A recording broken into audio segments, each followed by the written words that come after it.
আমি কবিদ, একজন তরুণ ব্যক্তি। আমি আমার মামার বাড়িতে কাজ করতাম। আমার মামা তার স্ত্রীকে খুশি করতে পারতেন না। ফলে আমার মামি আমাকে তার ঘরে ডাকতেন। মামি আমার পাশে এসে শুয়ে থাকতেন লুকিয়ে, আমি জানতাম না। আর আমি তাকে আমার স্ত্রী মনে করে সারারাত। মাম দেখতে অনেক সুন্দরী, যে কেউ তাকে দেখলে তার প্রেমে পড়তে চাইবে। আমার মামি আমার থেকে বয়সে বড় ছিলেন এবং আমাদের মধ্যে বেশি কথা হতো না। তিনি তার কাজে ব্যস্ত থাকতেন এবং মামার সাথেও কম কথা বলতেন। এক রাতে মাম আমাকে তার রুমে ডাকলেন। বললেন, কবিদ, আজ আমার শরীর ভালো লাগছে না, তুমি আমার পাশে শুয়ে থাকো। আমি তার রুমে শুয়ে পড়লাম। মাম লাইট বন্ধ করে দিলেন। এরপর আমি তাকে আমার মতো করে পেয়েছিলাম। কখনো ভাবিনি আমি তাকে এত কাছে পাবো। আমার গল্পগুলো তোমরা শুন, কিন্তু সাবস্ক্রাইব করো না। দয়া করে গল্পগুলো ভালো লাগলে ভিডিওটি লাইক, শেয়ার এবং চ্যানেলটি সাবস্ক্রাইব করো প্লিজ। তখন আমি চাকরির খোঁজে ছিলাম, কিন্তু কোথাও কাজ পাচ্ছিলাম না। একদিন আমার বন্ধু সুরেশ বলল, আমার মামা শহরে থাকেন এবং আমি তোমাকে সেখানে চাকরি দিতে পারবো। আমি বেশি শিক্ষিত ছিলাম না, জানি ভালো চাকরি আমার দ্বারা হবে না। আমি ৪র্থ শ্রেণী পর্যন্ত পড়াশোনা করেছি, কিন্তু অল্প শিক্ষার কারণে ভালো চাকরি পাওয়া কঠিন ছিল। গ্রামের এখানে ওখানে ছোটখাট কাজ করে কিছু টাকা উপার্জন করতাম, যা খুবই কষ্টকর ছিল। তখন মনে হলো শহরে গিয়ে কিছু কাজ খুঁজে দেখা উচিত। একদিন আমার বন্ধুর দেওয়া একটি ঠিকানায় গেলাম, যা তার মামার বাড়ির ছিল। সেই বাড়িতে গিয়ে দেখি আমার বস, যিনি আমার বন্ধুর মামা এবং আমি তাকেও মামা বলে ডাকতাম, মামা আমাকে একটি কাগজ দিলেন এবং বললেন, এই ঠিকানায় যাও। আমি যখন সেই ঠিকানায় গেলাম, দেখি সেটা এক ডাক্তারের ঠিকানা। মামা বললেন, তিনি আমার বন্ধু, তিনি তোমার কিছু পরীক্ষা করবেন। যদি পরীক্ষাগুলো ভালো হয় তাহলে তোমাকে চাকরি দেব। মামা কথা শুনে আমি কিছুটা ঘাব গেলাম, কিন্তু ভাবলাম চেষ্টা করে দেখি। ডাক্তারের কাছে গিয়ে তিনি আমার কিছু পরীক্ষা করলেন এবং কিছুক্ষণ পর রিপোর্ট দিলেন। আমি বাসায় ফিরে মামাকে রিপোর্ট দেখালাম। মামা হাসতে হাসতে বললেন, তুমি দেখতে বেশ সুন্দর, তোমার চেহারাও ঠিক আছে, তোমার কাজ নিশ্চিত হয়েছে। এত সহজে কাজ পেয়ে আমি অবাক হয়ে গেলাম এবং ভাবতে থাকলাম, কিভাবে এত সহজে এই সুযোগ পেলাম। প্রতিবেদনটি ইংরেজিতে লেখা ছিল এবং ৪র্থ শ্রেণী পাস একজন ব্যক্তির পক্ষে এটি বোঝা সহজ ছিল না। যখন বাড়িতে এসে আমার স্ত্রীকে দেখালাম, তিনি বললেন, তুমি অযথা চিন্তা করছো। এই ধনী লোকেরা আমাদের মতো গরিবদের পরীক্ষা করিয়ে নিশ্চিত হতে চায় যে আমরা কোনো বড় রোগে আক্রান্ত আছি কিনা। তারা মনে করে চাকরদের মাধ্যমে রোগ ছড়াতে পারে। তার কথা শুনে আমার মন অনেকটা হালকা হলো। আমি যে চাকরিটা চেয়েছিলাম সেটা পেয়ে গেছি। সকালে কাজে যাওয়া শুরু করলাম, কিন্তু আমার চোখ প্রায় মামার দিকে আটকে যেত। তিনি ছিলেন অত্যন্ত সুন্দরী এবং মার্জিত মহিলা। তাকে প্রথম দেখার পর থেকেই আমি ভাবতাম, আমার স্ত্রী যদি এত সুন্দর হতো। আমি আমার মামার একজন সাধারণ চাকর ছিলাম। তার অর্থের কোনো অভাব ছিল না। তিনি আমাকে প্রতিদিন বাজারে নিয়ে যেতেন, কারণ তার কোনো সন্তান ছিল না। আমার মামা ও মামির মধ্যে কোনো ঝগড়া ছিল না। তারা খুব ভালোবাসায় দিন কাটাতেন। আমি মামিকে মনে মনে ভালোবাসতে শুরু করলাম। তাকে নিয়ে ভাবতে লাগলাম। একদিন বাড়ির পুরনো চাকর এলো। সে আমাকে অভিনন্দন জানিয়ে বলল, তুমি পরীক্ষায় উত্তীর্ণ হয়েছ, কিন্তু মনে রেখো, এই বস যাকে তুমি মামা বলে ডাকো খুবই কঠোর। এই কথা শুনে আমি ঘাব গেলাম এবং ভাবতে লাগলাম, যদি আমাকে চাকরি থেকে বের করে দেয় তাহলে আমার কি হবে। সে চলে যাওয়ার পর আমি মামামিকে খুশি রাখার জন্য আরও মনোযোগী হলাম, কারণ এখন আমার চাকরিটা চলে গেলে আর কোনোভাবেই চাকরি পাব না। তাই আমি এই চাকরিটা মন থেকে করতে লাগলাম। মামা বেশিরভাগ সময় বাড়ির বাইরে থাকত।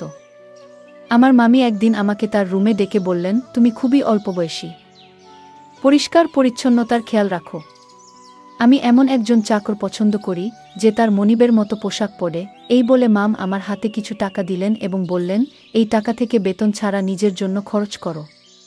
আমি খুশি হয়ে গেলাম এবং এই বিষয়টি আমার স্ত্রীকে বললাম না, কারণ আমিও আমার মামিকে খুব পছন্দ করতাম। আমি স্বপ্ন দেখতে শুরু করলাম। মামির অভিব্যক্তি দেখে মনে হতো তিনি খুশি নন। তার কোনো সন্তান ছিল না, তাই মনে হতো মামা তাকে খুশি করতে পারছেন না। আমি মামিকে খুশি করতে চেয়েছিলাম। মামির দেওয়া টাকা নিয়ে পরের দিনই একটা মার্কেটে গিয়ে কিছু নতুন জামা কাপড় কিনলাম। আমাকে দেখে মামি বললেন, আজ তোকে খুব সুন্দর লাগছে, সবসময় এমনই থেকো। আমি লজ্জা পেয়ে চোখ নামিয়ে নিলাম। আসলে আমার বিয়ে হয়েছে মাত্র ৩ বছর, কিন্তু আমার স্ত্রী মামির মতো সুন্দরী ছিলেন না। বিয়ের 2 বছর পরই আমাদের সন্তান নিউমোনিয়া হয় এবং সে পৃথিবী থেকে চলে যায়। এরপর আমার স্ত্রী সারাক্ষণ দুঃখে কান্নাকাটি করত। কিন্তু আমি একজন পুরুষ এবং আমারও কিছু প্রয়োজন ছিল। আমি চাইতাম আমাদের আরেকটা সন্তান হোক। কিন্তু আমার স্ত্রী সন্তানের নাম শুনলেই বিরক্ত হয়ে যেতেন। তিনি সবসময় আমার থেকে দূরে থাকতেন। আমার মামিকে দেখে আমার মনোভাব বদলাতে শুরু করেছিল। মামা মামির বিয়ে হয়েছে 1 বছর হয়ে গেছে, কিন্তু তাদের কোনো সন্তান নেই। মামা সবসময় তার ব্যবসায় ব্যস্ত থাকতেন আর মাম ফ্যাশন ও পার্টিতে মগ্ন থাকতেন। আমার মামিকে দেখে মনে হতো তিনি আমাকে পছন্দ করতে শুরু করেছেন। আমি প্রায় সিনেমা এবং নাটকে প্রেমের কাহিনী দেখতাম এবং কল্পনা করতাম মামি আমার কাছে এসে বলবেন, আমি তোমার প্রেমে পড়েছি। এক রাতে যখন আমি ঘুমাচ্ছিলাম মনে হলো আমার পাশে কেউ আছে। মামি ছিলেন খুবই সুন্দরী এবং তার দেহ আকর্ষণীয় ছিল। আমার স্ত্রী আমাদের সন্তান হারানোর দুঃখে নিজের শরীরকে অবহেলা করেছিলেন, কোনো যত্ন নিত না, তাই সে শুকিয়ে কাঠ হয়ে গেছে। আমার মতো একজন গরিব মানুষ যখন ভাবতাম আমি কি করে চাকরের মতো জীবন কাটাবো, তখন মামিকে আমার স্ত্রী ভেবে সারারাত উপভোগ করতাম। মামি আমার দিকে তাকিয়ে মৃদু হাসতেন। আমি আমার মামুর সান্নিধ্য উপভোগ করতে শুরু করলাম। কাজ করার সময় মাম আমাকে ডেকেই যে কোনো কাজ দিতেন আর আমি তা সঠিকভাবে করে দিতাম, যেন কোনো অভিযোগের সুযোগ না থাকে। মামি সবসময় আমার প্রশংসা করতেন আর আমি সততার সাথে আমার কাজ চালিয়ে যাচ্ছিলাম। একদিন মামির শরীর খারাপ হলে আমি তাকে হাসপাতালে নিয়ে যাই এবং মামাকে ফোন করে জানাই। এরপর মামা হাসি মুখে আমাদের সবার জন্য মিষ্টি আনলেন। এটা দেখে আমি খুব খুশি হয়েছিলাম। কিন্তু সেই দিন থেকে মামার আচরণ বদলে গেল। তিনি আমার দিকে অদ্ভুতভাবে তাকাতে লাগলেন এবং বাইরে যাওয়া কমিয়ে দিলেন। ফলে এখন শুধুমাত্র মামার সঙ্গেই আমার দেখা হয় কম। কিছুদিন ধরে আমার মন মেজাজ খারাপ ছিল, কারণ আমি মামির সান্নিধ্যে অভ্যস্ত হয়ে পড়েছিলাম। আমার মনে হয়েছিল আমি হয়তো মামির প্রতি আসক্ত হয়ে পড়েছি। তবে আমার কাজ চালিয়ে যেতে লাগলাম। সময় চলে গেল এবং অবশেষে সেই দিন এল যখন মাম একটি সন্তানের জন্ম দিতে চলেছিলেন। কিন্তু মামা আর আগের মতো খুশি ছিলেন না। তিনি সবসময় চিন্তিত থাকতেন। আমি ভাবতে লাগলাম মামা কেন খুশি ছিলেন না। আমি যখন বাবা হলাম তখন আনন্দে উঠছিলাম, কিন্তু আমার মামাকে খুব চিন্তিত দেখাচ্ছিল, যেন কোনো বড় বিপর্যয় আসন্ন। এক রাতে মামা আমাকে তার ঘরে ডেকে বললেন, এই ব্যাগ নাও। যদি আজ রাতে আমার স্ত্রী সন্তান জন্ম দেয় তবে এই ব্যাগটি ব্যবহার করো এবং শিশুটিকে গোপনে সরিয়ে ফেলো। আমি কখনো মামার কোনো নির্দেশ নিয়ে প্রশ্ন করিনি, তাই সেদিনও কিছু বললাম না। কিন্তু আমার মন খুব অস্থির ছিল। বারবার ভাবছিলাম কেন মামা তার সন্তানের জীবন নিতে চাইছেন। রাত গভীর হলে মাম ঘুমিয়ে পড়লেন, তাই আমি গোপনে তার রুমে গেলাম। মাম তখন চোখ বন্ধ করেছিলেন। আমি মনোযোগ দিয়ে তার দিকে তাকালাম। মামার মুখে সেই চিরচেনা সৌন্দর্য দেখে আমি মুগ্ধ হলাম। কিন্তু আমার অবস্থান মনে করে মামার কথা মেনে নিলাম। মামার নির্দেশ অনুযায়ী কাজ করার জন্য তিনি আমাকে টাকা দিতেন। আমি গোপনে মামার দেওয়া ব্যাগটি তুললাম আর বাচ্চাটিকে ঢুকাতে শুরু করলাম। তখন মাম হঠাৎ আমার দিকে তাকিয়ে হাসলেন। আমি শিশুটিকে লুকিয়ে রাখছিলাম এবং মাম আমাকে দেখে বললেন, তুমি কি সত্যিই শিশুটিকে হত্যা করতে চাও? মাম আমাকে জিজ্ঞাসা করলেন, তুমি কি তোমার মামার নির্দেশে এসব করছো? আমি চমকে উঠলাম এবং বললাম, তুমি এটা কি বলছো? মামি বললেন, তোমার চাচা এই শিশুটিকে মেরে ফেলতে চায়, কারণ সে ভয় পায় যে এই শিশু তার নয়। তার কথা শুনে আমি স্তব্ধ হয়ে গেলাম। আমি অবাক হয়ে ভাবতে লাগলাম, এত কিছুর পরও এটা কিভাবে সম্ভব? মাম বললেন, তোমার মামা সন্দেহ করছে যে এই শিশু তার নয়, তাই সে এই কাজটি করতে বলেছে। সে এই শিশুটির বাবা নয়, তুমি এর বাবা। এই কথা শুনে তাকে বললাম, তবে তুমি কেন বলছো আমি এই শিশুটির বাবা? আমি এই কথা শুনে স্তব্ধ হয়ে গেলাম। আমি বললাম, আপনি কি চান আমি এই শিশুটিকে বাঁচিয়ে রাখি? মামি হাসলেন এবং বললেন, এই শিশুটিকে জঙ্গলে ফেলে দিও না, কারণ এই শিশুটির বাবা তুমি। আমি আরও বিভ্রান্ত হয়ে গেলাম, কারণ মামি বলছিলেন যে তিনি কখনো আমাকে স্পর্শ করেননি। তার কথাগুলো শুনে আমার মনে হলো আমি যেন স্বপ্ন দেখছি।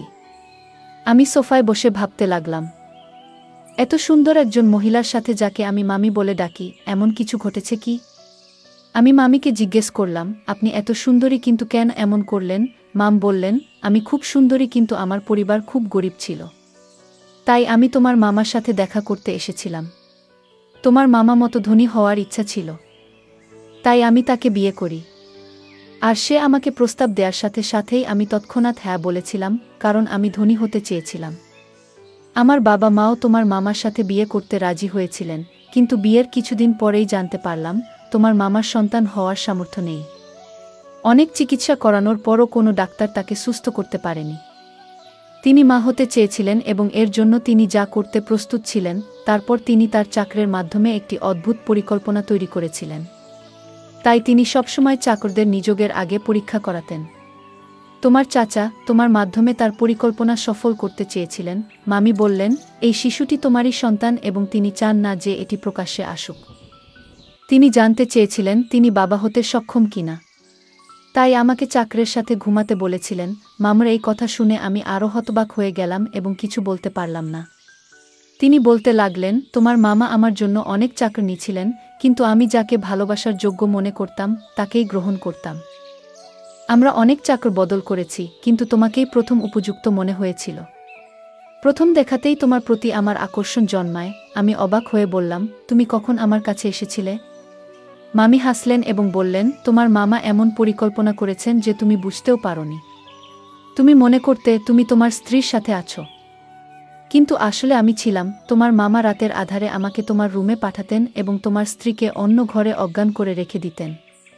তিনি নিজেই পাহারা দিতেন যাতে কেউ সন্দেহ না করে। মামি বললেন, আমি প্রথমে বাধ্য হয়ে এসেছিলাম, কিন্তু পরে তোমার প্রতি আকৃষ্ট হতে শুরু করলাম। তোমার কাছ থেকে যে সুখ পাচ্ছিলাম তা তোমার মামা কখনোই দিতে পারতেন না। সেই কারণেই আমি নিজেও তোমার প্রতি দুর্বল হয়ে পড়েছিলাম। তোমার মামা যখন এই পরিকল্পনা চালিয়ে যেতে লাগলেন, আমি নিজে উপভোগ করতে শুরু করলাম। তিনি আমাকে তোমার কাছে বারবার পাঠাতে থাকলেন। তিনি আরও বললেন, আমি গর্ভবতী হলাম এবং তোমার মামা আমাকে ভোরের অন্ধকারে ঘরে ফিরিয়ে আনতেন যাতে কেউ কিছু বুঝতে না পারে। এভাবে তোমার মামা তার সন্তান হওয়ার আশা পূর্ণ করতে চেয়েছিলেন এবং আমি নিজেও অজান্তে সেই পরিকল্পনার অংশ হয়ে পড়েছিলাম। কিছুদিন পর সে তার পরিকল্পনা সফল হয়েছিল। ডাক্তার আমাকে জানিয়েছিলেন যে আমি মা হতে চলেছি, যা তাকে অত্যন্ত খুশি করেছিল। আমি বিস্মিত হলাম যখন শুনলাম সে ডাক্তারের কাছে মিথ্যা বলেছে। কেউ কিভাবে তার বুকে এমনভাবে ব্যবহার করতে পারে? তারা দুজনেই আমাকে টাকা দিয়ে তাদের খেলনা বানিয়ে ফেলেছিল, যা আমার মোটেই ভালো লাগেনি। তখন আমার মামি তার কথাবার্তায় ব্যস্ত ছিলেন। আমি তখন বুঝতে পারিনি যে আমি কি ভাবছিলাম। তবে মাম আমাকে বলেছিলেন, তোমার মামার পরিকল্পনা ব্যর্থ হয়েছে যখন তার একটি ছেলে হয়েছিল, কিন্তু তিনি একজন উত্তরাধিকারী চেয়েছিলেন। সে তার বন্ধুকে নিয়ে অন্য দেশে পালিয়ে যায় আর আমাকে বলে, এখন আমার কোনো সম্পত্তি নেই, আমার সব ব্যবসা শেষ। সেই শিশুটিকে আর সে চায় না। আমি বলেছিলাম, আমি তোমার বউ দাসী নই যাতে তোমার ইচ্ছেমতো চলি। আগে তুমি আমাকে একটা চাকরের সাথে ঘুমাতে বাধ্য করেছিলে যাতে সবাই জানতে না পারে তুমি বাবা হতে পারো না। আর এখন বলছো এই সন্তানের দরকার নেই। মনে রেখো, আমি তোমাকে তালাক দেব, কিন্তু শিশুটিকে মারতে দেব না। আমি বিশ্বাস করেছিলাম যে শিশুটিকে সে আর খারাপ বলবে না, সে তার সন্তানকে পুরোটা দেখাবে। কিন্তু আজ যখন সে বলল এই শিশুটিকে হত্যা করার পরিকল্পনা করেছে, তখন নিশ্চিত হলাম যে তার বুকের হৃদয় নেই, পাথরের মতো কঠিন। মামির এই কথা শুনে আমি তাকে গিয়ে বললাম, আমি এসব জানতাম না। যদি এটা অন্য কারোর বাচ্চা হতো, আমি জঙ্গলে ফেলে দিতাম না। আমি বললাম, এখন এসবের পরোয়া করি না, তুমি তার মা, তুমি নিজেই তার যত্ন নেবে। একথা বলে আমি চলে যেতে লাগলাম। তখন মাম আমাকে থামিয়ে বললেন, এটাও তোমার আমার সন্তান। তুমি তার পিতা, তাই এর সুরক্ষার দায়িত্ব তোমারও সমান। আমি হাসি দিয়ে বললাম, এই সন্তান আমার, তাই তুমিও আমার স্ত্রী হয়েছ। এই কথা শুনে মামি মুচকি হেসে বললেন, ধনসম্পদের লোভে আমাকে অন্ধ করে দিয়েছে, তাই এমন একজন খারাপ লোককে বিয়ে করেছি যে তার সম্মান বাঁচানোর জন্য তার স্ত্রীকে চাকরের কাছে পাঠিয়েছে।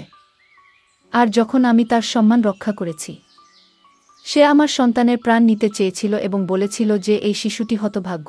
যখন ব্যবসা ব্যর্থ হয় এবং সমস্ত টাকা হারিয়ে যায়, তখন সে আমাদের সন্তানের প্রতি অখুশি হতে শুরু করে এবং শিশুটিকে জঙ্গলে ফেলে দেওয়ার সিদ্ধান্ত নেয়।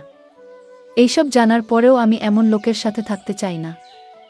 আমি মামুর দিকে তাকিয়ে জিজ্ঞেস করলাম, এই সন্তানের জন্য আপনি কি একজন নিজ চাকরের সাথে থাকবেন? মাম বললেন, আপনি গরিব হতে পারেন, কিন্তু আপনার মন অনেক বড়। তাই আমি আপনাকে বিয়ে করতে চাই, যাতে আমাদের সন্তান বেঁচে থাকে এবং ভালো জীবন পেতে পারে। মাম আমাকে জানালেন তিনি তার মামার থেকে ডিভোর্স পেয়েছেন এবং আমরা একই বাড়িতে সুখে থাকতে শুরু করি। মাম সেই বাড়িটি আগেই তার নামে পেয়েছিলেন। কিছুদিন পর যখন আমার স্ত্রী বিষয়টি জানতে পারেন, তিনি আমাকে ছেড়ে চিরকালের জন্য তার বাবা মায়ের বাড়িতে চলে যেতে চান এবং তালাকের প্রক্রিয়া শুরু করেন। কিন্তু মামি যখন পুরো ঘটনা আমার স্ত্রীকে জানালেন, আমি তাকে অনেক বুঝিয়ে শান্ত করি। অবশেষে আমি আমার দুই স্ত্রীর সাথেই সুখে সংসার করতে শুরু করি এবং আমরা সবাই মিলে সুখে থাকি। আজ আমি খুব খুশি, কারণ আমি জানতাম না যে আমার জীবন এত সুন্দর হবে। গল্পটা কেমন লাগলো জানাতে ভুলবে না। আরও মজার মজার রোমান্টিক গল্প শুনতে চাইলে ভিডিওটি লাইক, শেয়ার এবং চ্যানেলটি সাবস্ক্রাইব করতে এবং বেল আইকনটি ক্লিক করতে ভুলবে না। ধন্যবাদ।